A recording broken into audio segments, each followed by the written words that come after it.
What I do think is, and what I think all of this proves, is very often, I think, those of us who would describe ourselves as being on the left are too afraid to really call out some of these vested interests, some big business, the way the global economy works. And I think, the populist right, if you like, has in some ways kind of stolen our clothes on all of this. It's shown that actually you can point the finger at big business, and people do understand that the economy operates in a very unfair way. People do understand that big business is taking the piss out of them very often, is profiteering off them. They do understand they're living in an awful, unequal and quite undemocratic society. And unfortunately, the far rights use that, to mobilize people behind a very unpleasant agenda. I think, what we need to say is not simply how do we limit the damage by what's happened here, but how do we put forward a radically different alternative that gives people an idea of how it is possible to live in an economy structured in a very, very different way. And your life in many ways will be better. Yeah. Offer up that vision and that hope, I think, is the only way you're going to undercut this. I think what's been shown in the last election, but also for a long time now in the US and also in Europe, is simply kind of appealing to this kind of, wow, this is a bit scary, this is a bit crazy, stick with us because we know what we're doing, we're the professionals. It doesn't wash. It's not washing in an economy and a society as unequal as ours is, and why should it?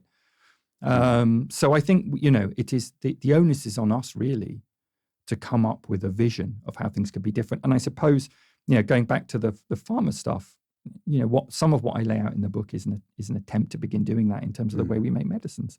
To be honest with people, there are real problems. I'm not a conspiracy theorist about vaccines. The whole reason I campaigned on this is because I want people to have access to these vaccines. So I believe they work, although of course they could be better. But you don't have to produce them in this way. And indeed, I think actually producing them in this way foments some of the conspiracy theories that we're seeing. It's not surprising people are distrustful of an industry that behaves in this way, is it?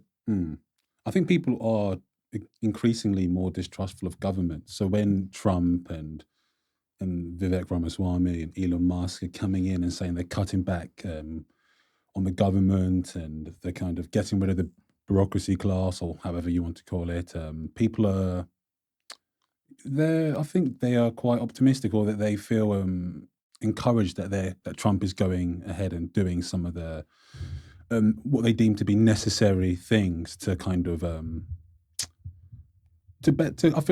feel people think that this is going to better their lives. But as you said, I think people are quite detached, or they aren't really aware of how intertwined the state is into modern economies and how actually useful it is. I mean, the COVID was an example of where the state needs to intervene, or any sort of public crisis, or even with climate change now. Like, how can you really lead that to the private sector? I mean, I think these crises show us that no, the state has played a massive role and is going to continue to play a massive role. But I guess there is an argument to say that, hey, maybe we do need to cut down on this bureaucracy class. Because I think I was reading about the Department of Education in America, and that's like the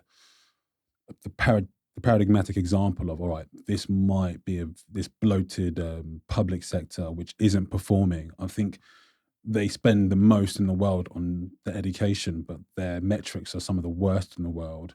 So you'd perhaps look at cutting back on the management, or some sort of reform, or I don't know. But I guess it's only time will tell, really. I mean, I think everything could be better, right? There's no question about it. And I guess when people look at a failing health system or a failing education system, they think, well, it's not really benefiting me at all. Why don't we get rid of it and stop wasting my taxes on this?